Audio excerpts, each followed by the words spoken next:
Okay. Welcome to Breakdown Blitz with Insidious and Ghost. Enjoy the show.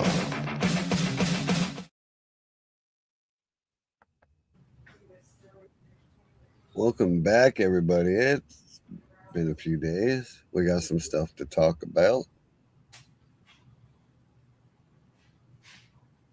And if you haven't seen the hashtags, well, I should explain what we have to talk about. Hashtag politics, hashtag World Cup, hashtag America.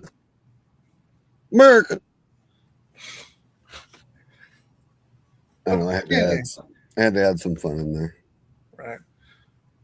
So first thing, I'm sure everybody knows that the president decided to talk about fraudulence that's happening in our elections and all that stuff the other day.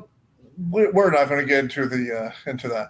What we are going to get into is the audacity that certain media companies thought that it was okay to say, you know what, the people don't need to listen to the president. We're going to not show the live speech that the president's going to do. And you know what, Republican or Democrat, that is insulting. How is that? That's like that's borderline censorship if it isn't directly. Who now? Part of free speech and free assembly is that we the American people, we get to decide. Now, let's say I don't want to listen to the president. Okay, fine. I can turn it off, but they should not have any right to make that decision for me. I agree. And what do you have to say? What do you have to say about it? I mean, we will Kind of. I agree. I mean, it's stupid that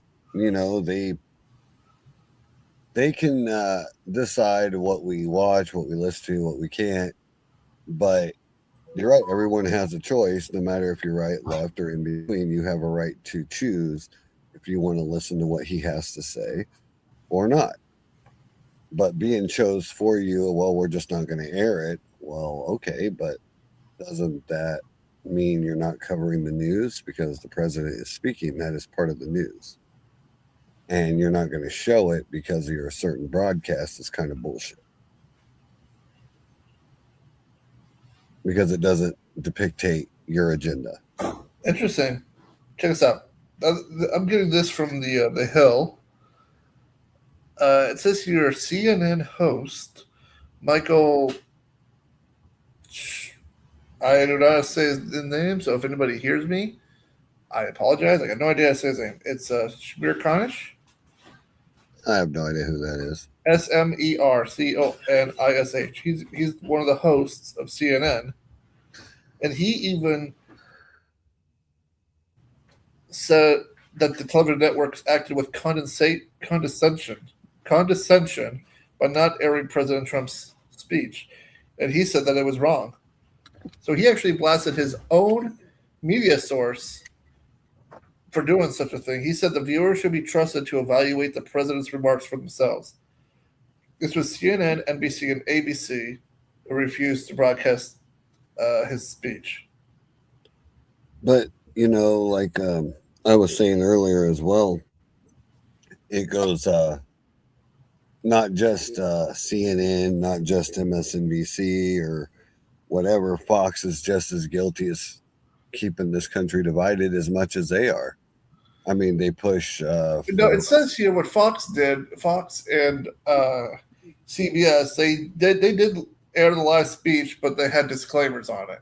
But that's still, it goes back to what I'm saying, though. I mean, the country's division as far as being divided is because if. But at least they still aired it. It's not the point. I get that's not your point, but the My point point is, that I'm trying to make is if you're going to help keep it going by pinpointing what they did, you're still helping out the whole division of this damn country. You're okay. They didn't air it. Fine. Let the people bash them, but having another media bash them, that just fuels the other side even further to keep bashing them. You see what I'm saying? So you got the Hill, you have, let's say, even the Associated Press, all going after MSNBC or ABC, who else decided not to air it. Now they're going on them. Now you're going to have all the people that watch these places all in their comment section, and now they're fighting in the comment section. but shouldn't a news media point out when somebody else is not doing the right thing? Because that's kind of part of the news, ain't it? But it also keeps division going, which is something that we spoke brief about earlier. But it's not division to tell the truth. It is, because you're going to have your supreme lefters in there, and then you're going to get the supreme righters in there, and then it just starts in the name calling. And you know what? Here's what I have to say about that. That has nothing to do. That is not. It's not the media that's dividing it. The media divides it by putting gas on the fire, like spill up. Yeah, keep it up, keep it up. Now, some media companies do that. Some people do that. But if all the media is doing is saying, "Hey, this is what they did not tell you, they shouldn't be doing that," then that's not them necessarily dividing us. That's them saying, "Hey, American people, you were lied to by us, the media, and we shouldn't be doing that to you." Now, what the people do with that information is on them. It depends on how you look at that.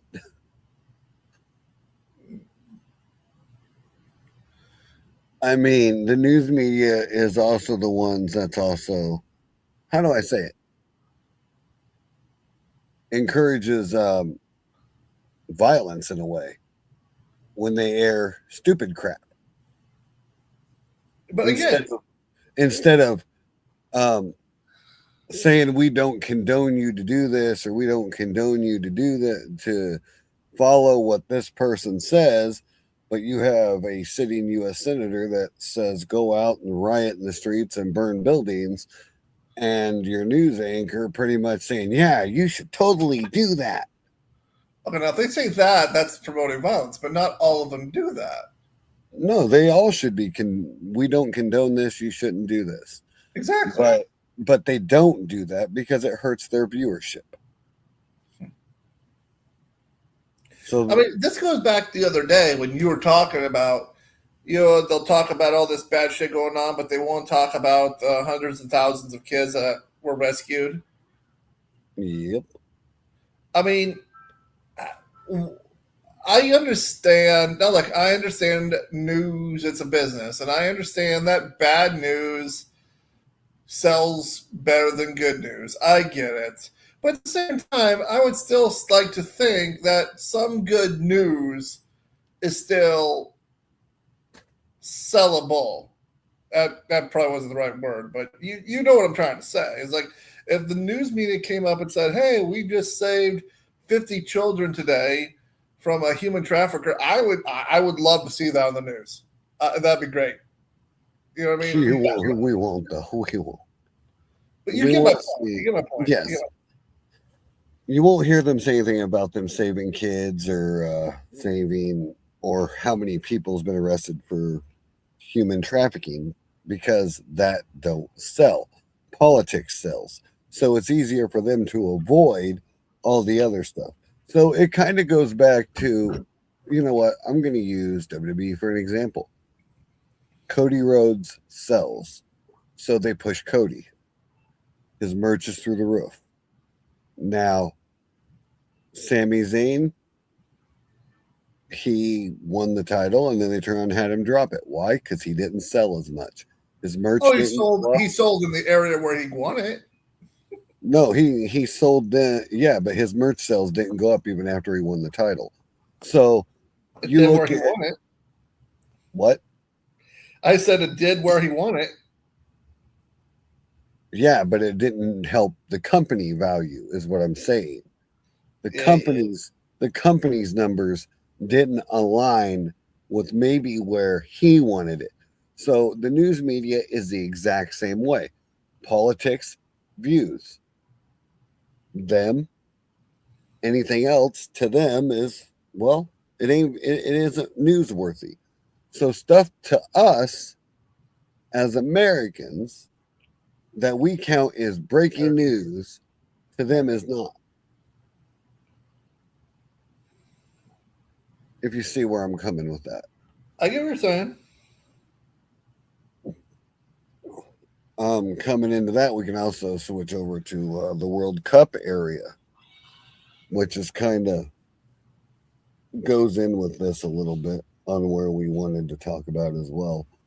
I'm going to tell everybody right now. I don't really know anything about soccer. I know you kick the ball in the net. That's pretty much all I know. Uh, it's more of a it can be counted as a combat sport in a way. I mean, watching somebody get kicked in the face kind of sucks, but it can be counted as a contact sport.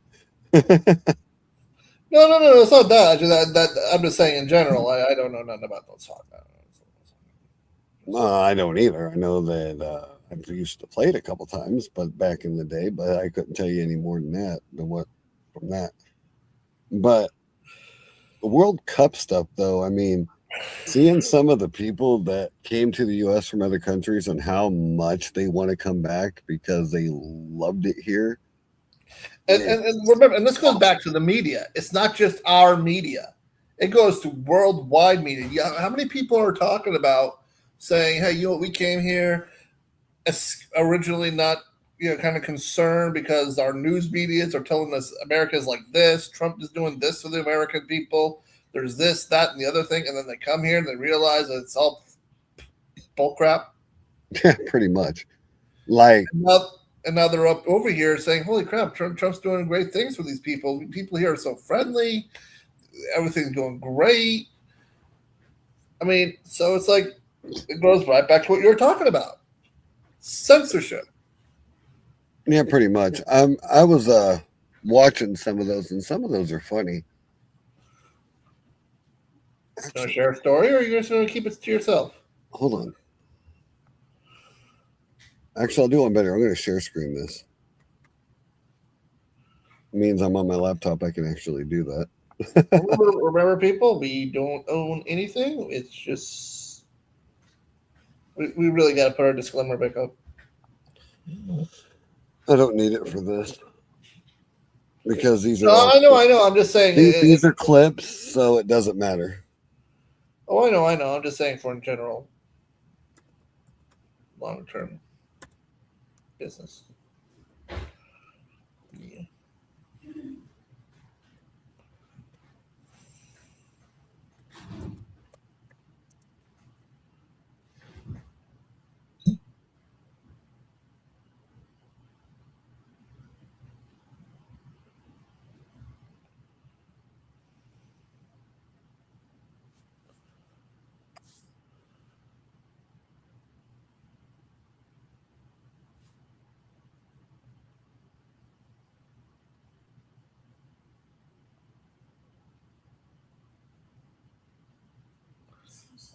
I don't know what he's doing right now. I think he's trying to set something up.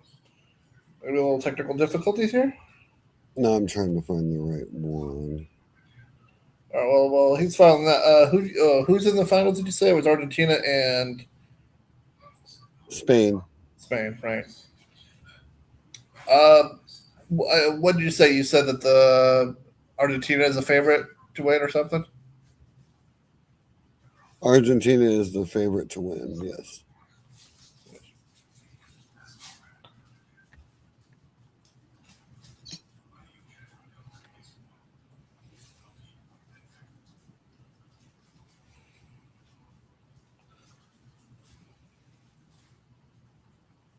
Why don't we talk about the other topic while you're trying to pull that up?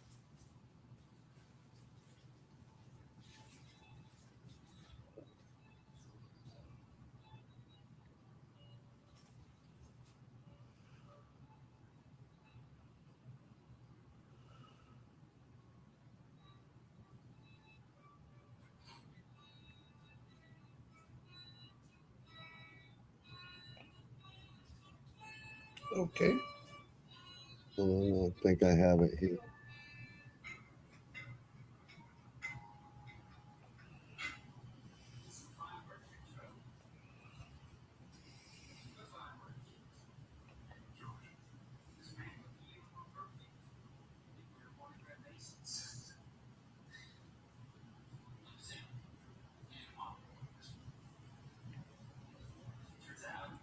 Nope, that was definitely the wrong one.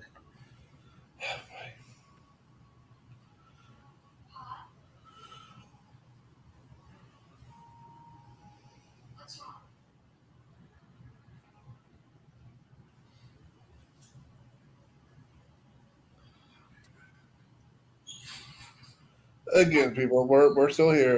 I don't know what's going on with what Citizen's doing. Insidious is right here. He did not leave. So now I'm actually going to do my share screen. Bear with me.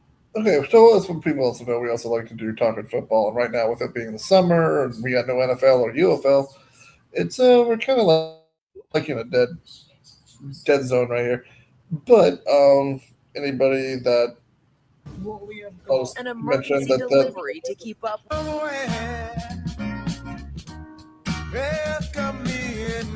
I have no idea know what he's doing.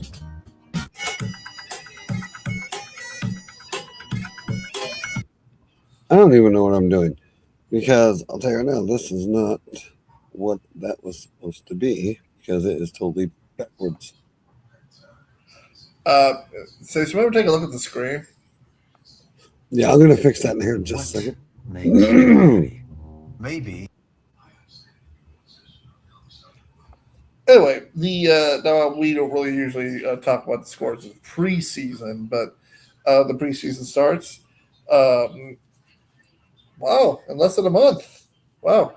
I mean, this today is the 18th of July, and the preseason starts the 13th of August. So, did you hear that, serious? We just got a little less than a month left, and football is back. Preseason, of course, but at least it's nice to know that When it's right nobody around the cares corner. about preseason, we already know. But it's still right around the corner. I mean, it's still something, you know. It's something. It might be. All right, I'm going to play this now that I can. Damn you, FIFA. I'm not gonna cry. I'm not going to cry, but man, somebody tell me why I'm sitting here getting emotional watching damn soccer videos. The World Cup is helping to heal the world. If you guys do not get so much joy out of that my day is not occupied by game after game after game. I'm already struggling now that we're down to 2 games. What do you mean there's going to be no games in the near future? And also, who do I root for next World Cup? What do you mean that we're going to have a World Cup without Messi, Neymar, Ronaldo? I don't even know what that looks like because my entire life they've been in the World Cup. Like, who do I root for? Who am I being like, oh, I am watching this player. I am rooting for this team. I'm just like, my soccer heart belongs to Messi and Neymar. What do you mean I'm going to have a World Cup with none of them? Oh my, I need a new team. Not even a team. I need a new player because I follow the player. I don't follow the team. What do you mean? I don't know. I have no I'm idea like what that is. emotionally struggling because I don't know what next World Cup looks like. And that's a scary thought because my entire life, Messi's been in a World Cup. My entire life, I mean, remembering Neymar's been in a World Cup. Ronaldo's been there. Modric's been there. Ochoa's been there. What do you mean all of these players aren't going to be there? Watching the games. I'm at a pub watching the games. I also have to work and then find time to, do all my responsibilities. I actually don't think I've done laundry since the World Cup. I have no idea. That is not what that was supposed to be. What are you? What are we talking about? Well, what I wanted to show you is A girl talking about the cup. no, that wasn't even what it's supposed to be. Okay. I'm trying to find it. Give me a second.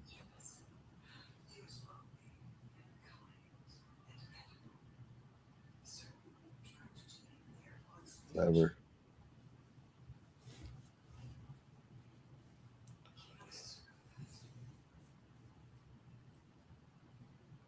Well, that's why it says live. That's not what I had in there.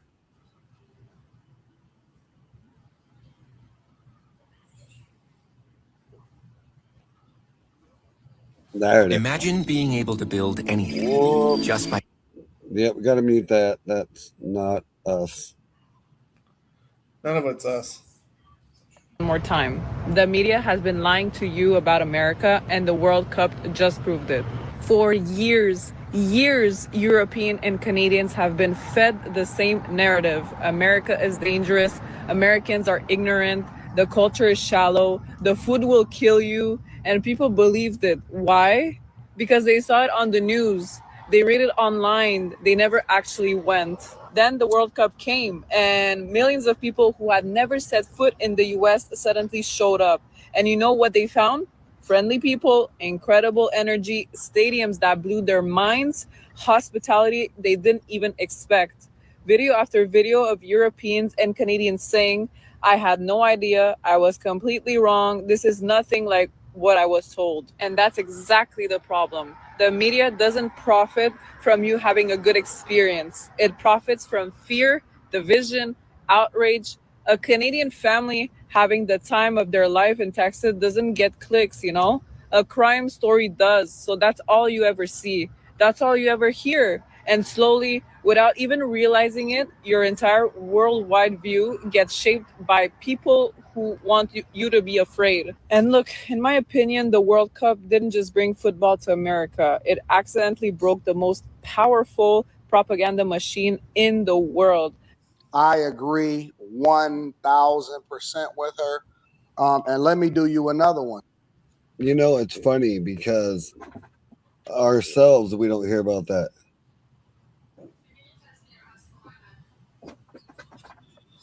And that goes back to what I said. And you see a lot of people here. European lied to America. And America, several. you deserve and are owed an apology. And I'm going to say sorry on behalf of all the countries outside America and their media and the narrative they paint about America. We owe apologies to America because their football stadiums are so much better than ours. This is the Dallas Stadium and it is absolutely incredible. England's just beating Croatia. What if Europe was wrong about America all along? What if the country they were told to fear became the place they couldn't bear to leave? During World Cup 2026, thousands arrived expecting chaos, coldness, and disappointment. Instead, they found kindness, freedom, food, laughter, and strangers who felt like home. And now the hardest question is not why they came to America, but why going back feels so painful.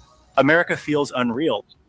For many Europeans arriving in America during the 2026 World Cup, the first surprise was not the stadium, the skyline, or even the size of the soda cup sitting in front of them like it had its own zip code. The real surprise was the feeling that the country they had been warned about did not match the country standing right in front of them. We owe America a huge apology because America is nothing like what the media tells us. America, you've given me one of the greatest moments in my life. This is the best World Cup of all time. I've got to say, collectively, we owe the USA an apology. And when I say we, I mean the entire world. Guys, I think we owe you a big apology because what we think America's like, it's exactly not what it's like. Back home, America is often introduced through its worst moments. Turn on the news in London, Paris, Berlin, Amsterdam. You describe it. Remixer built it. The AI website builder that turns conversation. No. The United States is usually shown through arguments, crime footage, political shouting, or some dramatic headline that makes the whole country look like one giant emergency room with a flag outside. After a while, people start thinking they already understand America before they have ever smelled barbecue smoke outside a stadium or heard a stranger in Texas call them buddy after knowing them for 12 seconds. Then they actually arrive. Suddenly, Boston does not feel like a cold headline. It feels like a city full of people asking where you are from, which team you support, and whether you have eaten yet. Dallas does not feel like a distant stereotype. It feels like open roads, big skies, and someone insisting you cannot leave town without trying proper brisket. Atlanta feels warm in more ways than one. Miami feels like the whole world has learned how to dance on the same sidewalk. And New York, even with all its noise, still has that strange American happiest neighborhood cooking. And we can't watch that whole thing. The European media. For an American, this may sound ordinary. For a visitor from a place where strangers usually the the stadiums welcome flags from everywhere. The thing. diners stayed open late until you compare it with daily kindness moves different. Loyalty of a Secret Service agent. This isn't the one I'm A looking Boston for. There was one where they actually had clips of it was nothing but them talking. Like That was a lot of clips with a lot of people talking. No, that was one person talking. I think we get the concept, buddy. But if you, I don't think you're allowed to keep sharing those things. I mean, is there like a copyright thing? Nah, who gives a shit? I don't own the rights to any of it, neither do they, so it works.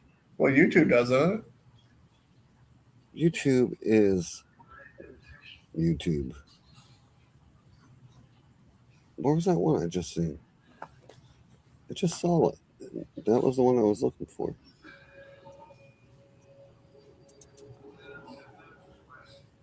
You see everything about 9 million pack up and left and stuff like that. But you know what's funny? You don't see other people saying that.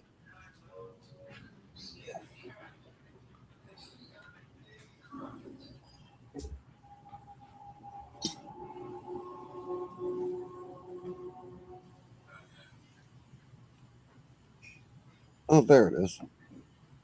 It's my last few hours in America, so I have to go for one last time for that one. My last hour in America. I need to get one more. I had to get a waffle for the last hour while I'm in here. Yes, it's drenched in butter. Yes, it's drenched in syrup. The last one. Let's try it. It's better. It's so good.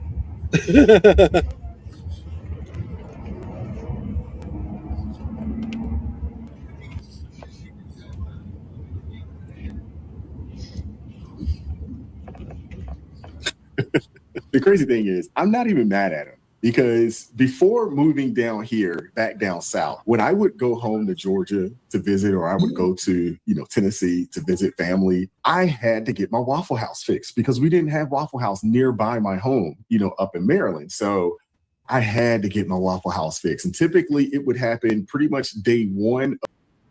You're right, though. I mean, the point is that I was trying to make that I couldn't find because apparently YouTube is biased.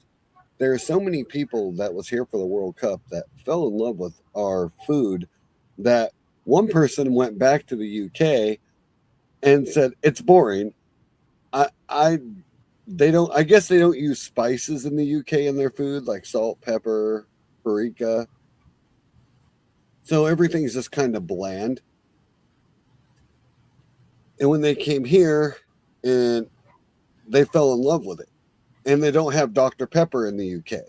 One person fell in love with Dr. Pepper. And it just goes to show the kind of stuff we have that we take for granted that other places don't.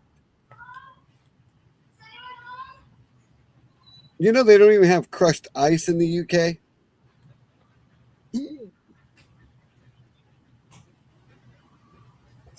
Did not know that. I did not either. But that was one of the things that one guy said, and one guy cracked me up. That was the one I was really trying to find, because he's like, Trump, get me a green card.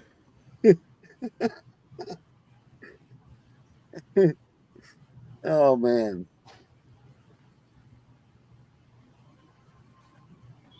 Just, it's stuff we take for granted here that other places don't have. And I don't know. It just makes me feel a certain way when I hear people talk about our culture compared to like the UK or even Paris on how they don't have certain drinks or certain smells and how everything is more relaxed here. And they said that everything here seems more slowed down because in Paris, they said everybody is always busy, that nobody even takes time to greet you or anything. but here people take the time to say hi or something, and I'm like, I guess it depends where you're at on where you get that mood at.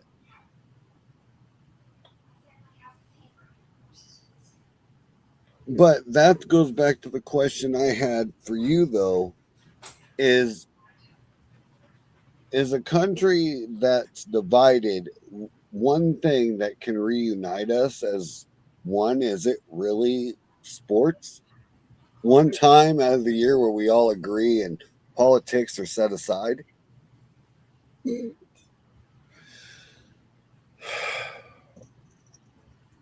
I mean, it does temporarily, but are we really being united, or is that just other people uniting for us?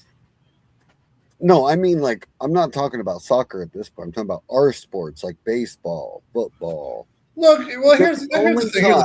Okay. Here's the thing. What I'm saying is that the only time that politics does not matter is when we're all in a stadium together. Well, here's how I look at it is this. There used to be a time where, we got a buddy here, and someone's here, the Cowboy fan. So I'm going to use the Cowboys as an example. You go over to a guy that, let's say, is an Eagles fan for a Cowboy-Eagle game. Can you two get along for the 3 hours and yell at each other all fun-like during the game and just enjoy the game? It's like, oh, that was a good touchdown. Oh, you son of a bitch, you guys just picked me off. Stuff like that. You can enjoy the 3 hours that you're doing, and then after the game, you go out for a beer or get a barbecue, or you do something. You guys have that fun. The problem is you got people these days that they can't get along out on the couch to watch that game. You can't even be in their house during that kind of a game if you're rooting for the other team. And I think that's where we're getting at with the politic world. It used to be, hey, who are you voting for? I'm voting for this guy. Who are you voting for? I'm going to vote for the other guy. Well, why is that? Well, because I disagree with these politics and policies more than what this guy's selling. Oh, okay. See, I have a really close friend personally, and me and her would go back and forth on these things. And guess what? She would say her piece. I'd say my piece. We both would say the other one has a good point, and move on with our lives. The problem is, it's those type of people. You even mentioned it the other day when we were talking about the Kirk assassination thing, how sometimes Kirk would talk to some people that were Democrats, and they would talk with respect with each other. They would actually have a conversation. One would say his point, the other guy would say his point. They would have a back and forth. The Kirk would even thank him for coming up on the mic and sharing his point of view. And what happened to us with that? And then here you ask me, well, what brings us together? And the sad thing is, what usually would bring us together doesn't even work anymore. I mean, back in the day, it would take literally a tragedy to bring us together. For America, September 11th was a horrible day. But people don't always talk about is September 12th, the next day, where all of us, we came together. We don't, people would jump into the rubble to save somebody that they never knew. Some people didn't even make it out of said rubble. We would then donate, and then there was Hurricane Katrina. People would, on both occasions, we would donate blood, we donate food, we donate water, we donate shelter, toys, clothing, plasma, you name it, we would donate it. Money. We would open ourselves up for anybody. We didn't care who they voted for in the politic booth. We just knew that they were our fellow Americans and they were hurting. That's all we cared about. Now you see a tragedy on the news, and the other side is good riddance. Don't worry about it. I mean, I honestly would think, hey, with Kirk's assassination, hey, you know what? Maybe some people will come together. And a lot of people did. They filled up the Arizona Cardinals football arena with a huge memorial, and everyone's together. But then you still have people out there celebrating his death, and it's like, what is wrong with this? It's like, what happened to us? You're so full of hate that you don't care about somebody else that badly. And I would say, why does it take a huge tragedy to bring people together? And nowadays it doesn't.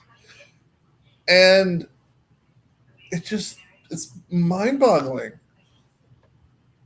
Is it mind-boggling, or is people just really that self-righteous? I don't even know if it's self-righteous is the word. This isn't self-righteousness. This is just pure hatred. I mean, it's not I'm just gonna, I'm actually gonna say, I'm gonna say the D word. It's a freaking demon. That's what it is. It's demon. It could be demonic. I mean, because here's the thing: we are not born with hatred. We're born with love. Hatred has to be put into us. We are born as infants. We reach out. We reach. We want comfort. We want touched. We want love, and that's what we give in return. And yet,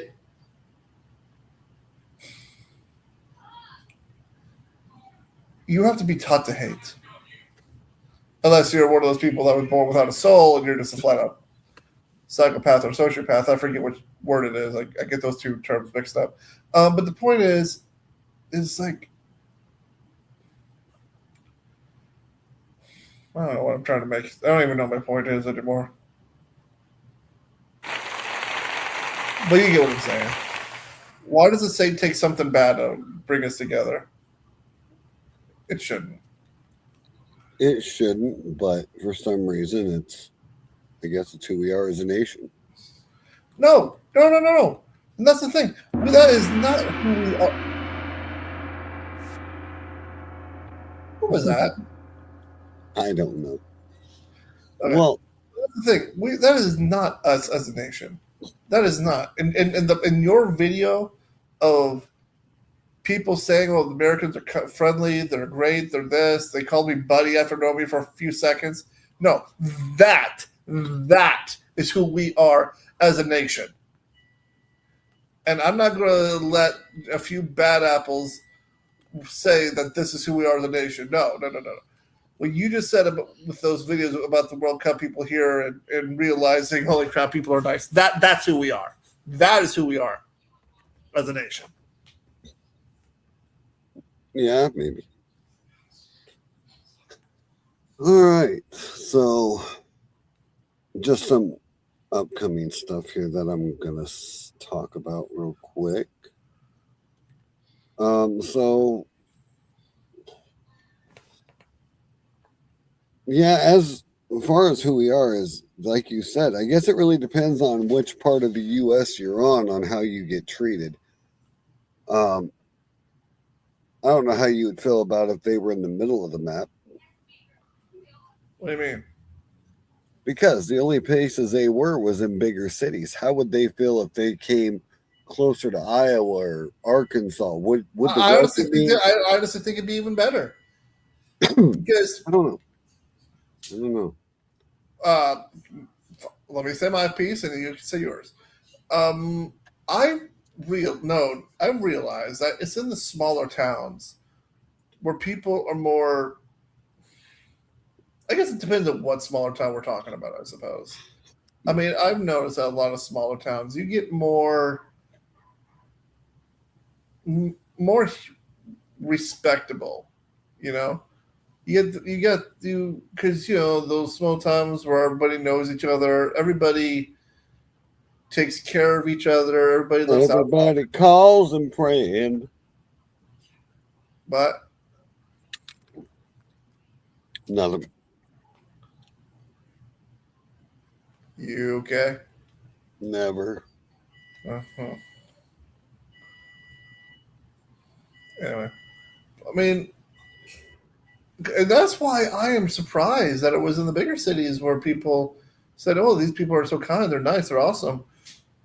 Because I honestly thought it would be the smaller towns that showed it off. So that puts more to what I'm going to say. Who we are as a nation, big cities, small towns, is that's who we truly are. We're nice people. We really are. Unfortunately, unfortunately, we have too many rotten apples that makes us all look bad. That depends on how you look at that. Yeah. You know, I love it. We've had probably about over 100 people in here, and they all just keep leaving. Huh? It's fucking hilarious. Oh, what, viewers? Oh yeah, I'm watching them come in and out like hotcakes over here. Oh. The longest ones we had were like just around 2 minutes. Oh. Well, maybe we should start shouting out to them when you see them.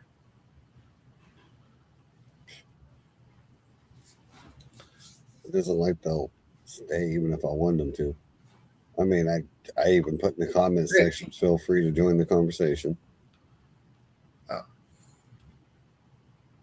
And I know they can see it the moment they come in, and it's just they choose not to. It's on them. It's all right. It's okay. You'll get there. It'll get there. Someday. So again, back to what you asked, what would it take to bring us together?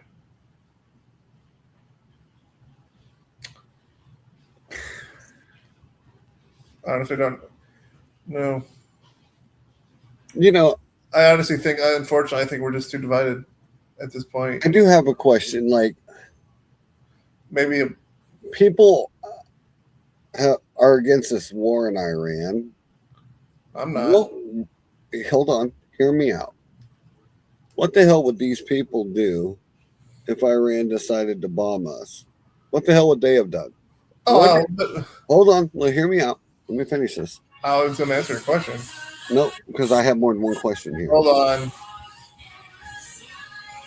Heidi's doing Heidi. My wife's doing something. Okay, go ahead. So people have complained on multiple accounts about us at war with Iran. Yeah. And well, I have a question with that. So what if Iran was to bomb us? What if, if Iran treated us like they did Israel, not once, but 3 times, or Hamas did to us what they did to Israel? Would they still tell us not to do anything? Just keep letting them bomb us? I wouldn't be surprised if some of them would say, oh, well, we had it coming. We deserved it for what we did to them. Question is, what the hell did we do to them? The bombing that we're doing right now, the war. Or are you suggesting if we never did it? I'm suggesting hypothetically, if we didn't and they decided to hit us with all the threats they made. If we got hit first. Exactly. Oh, okay. I'm sorry. I thought you meant like right now if they retaliated. Okay, I'm sorry. I missed the question. All right. Shit. Damn, that's actually a good question. Give me a second. Give me a second. I got to think on that one. That's a good question. So what would these people do if Hamas hit us instead of Israel, or if? Well, if it was Hamas, I'm thinking they just treated it as a terrorist attack. But let's talk about Iran. If Iran, I'm talking about in general, where everybody wants to blame Israel for everything, and say Israel needs to be held accountable for their actions. Okay, well, if Iran hit us first, would you say, oh, well, we need to be held responsible for our actions. We should not retaliate. No, you wouldn't say that, because nobody said that during 9/11.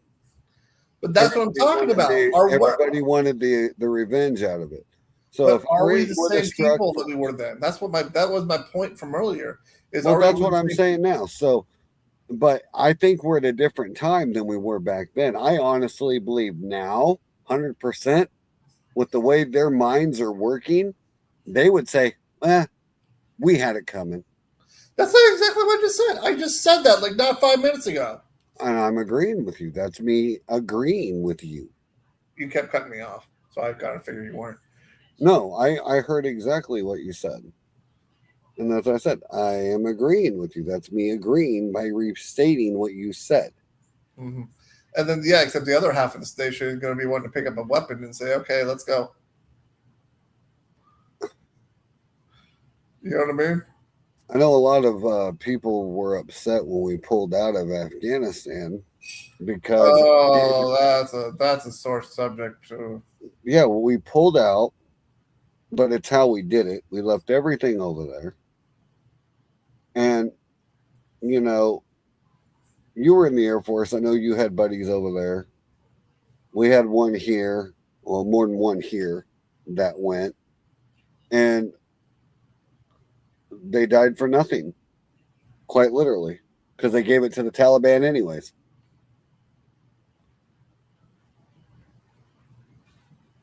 So what the heck did any of them die for? At least we got Bin Laden. That's pretty much it. What do you do?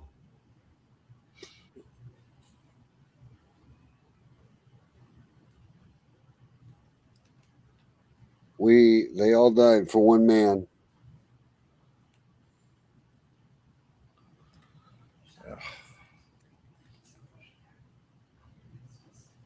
It's crazy.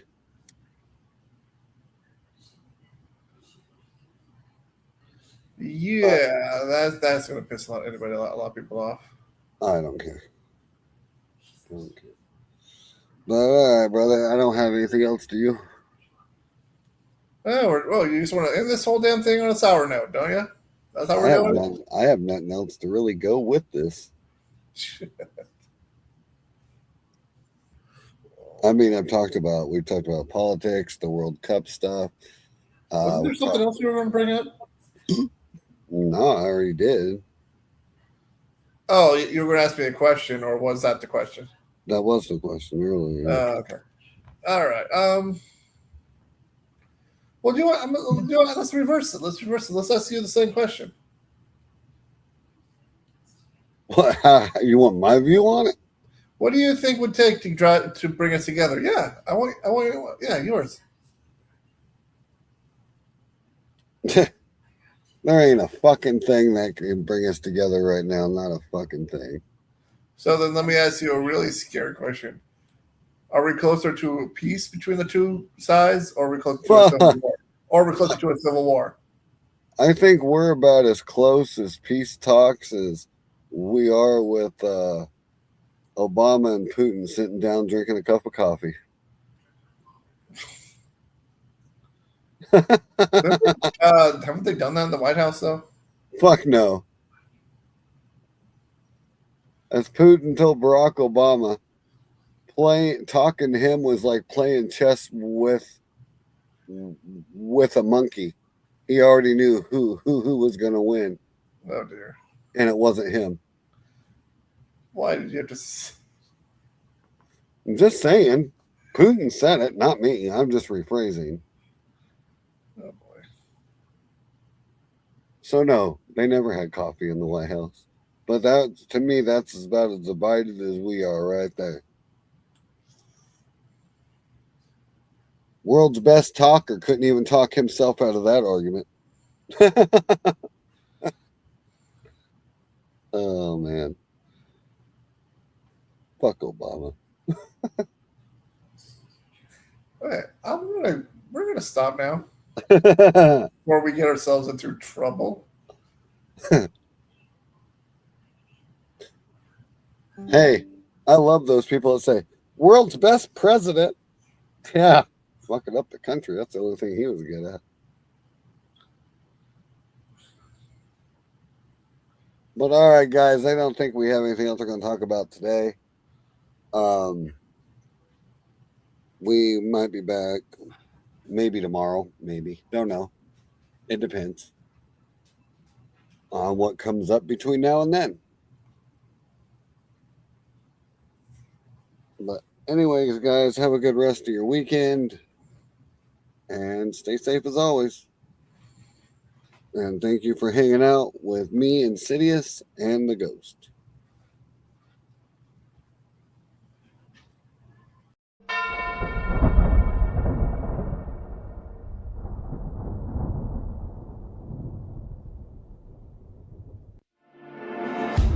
Thanks for listening to Breakdown Blitz, where the conversation starts, but it never ends. Join us next time for more of the same.